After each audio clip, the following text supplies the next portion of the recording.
itself is a word. The word is interesting because it's a word that comes from a pagan.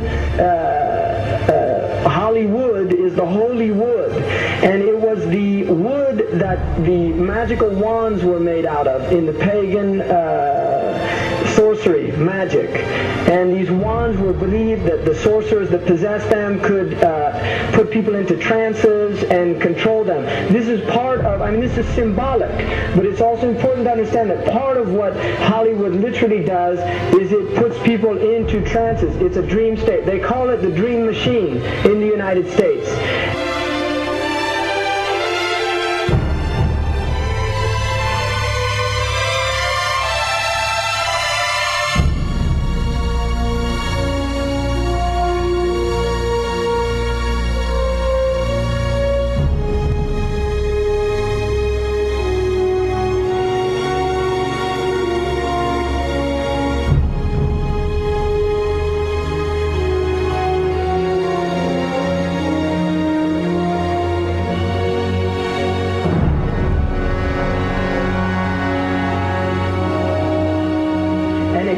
Fantasies for people, it puts people into these sleep. Now, one of the things is interesting that in the part of what's done in movie theaters, in darkened rooms where people watch television, is literally a trance state that occurs.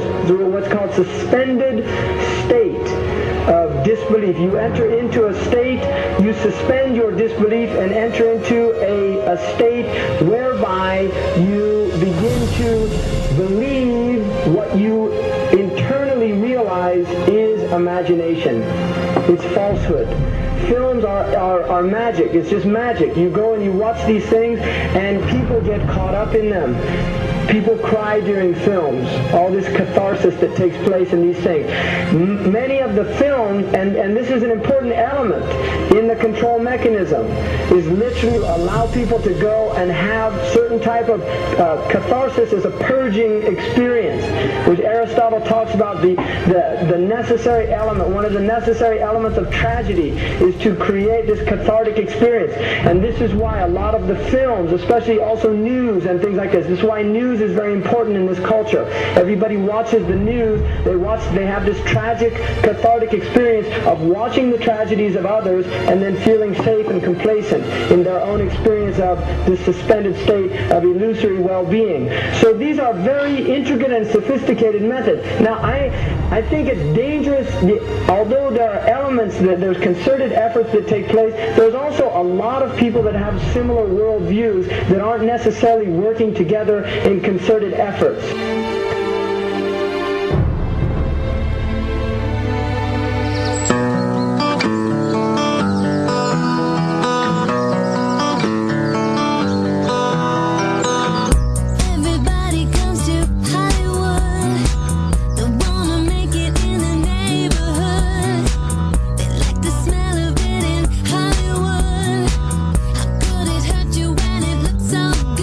Shine your light now.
not supposed to be up here. Looking at that? I just wanted to know. Well, you're old enough, I suppose. You should know the story. Okay, here we go. It was 1832. On a night much like this.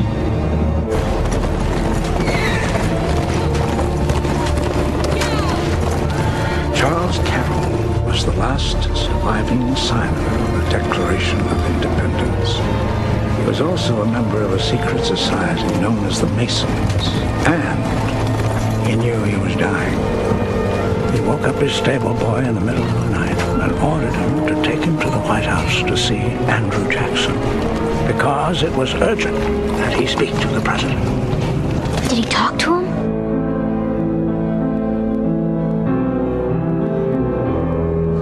No, he never got the chance. The president wasn't there that night.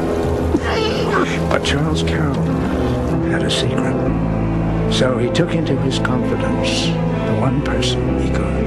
My grandfather's grandfather, Thomas Gates.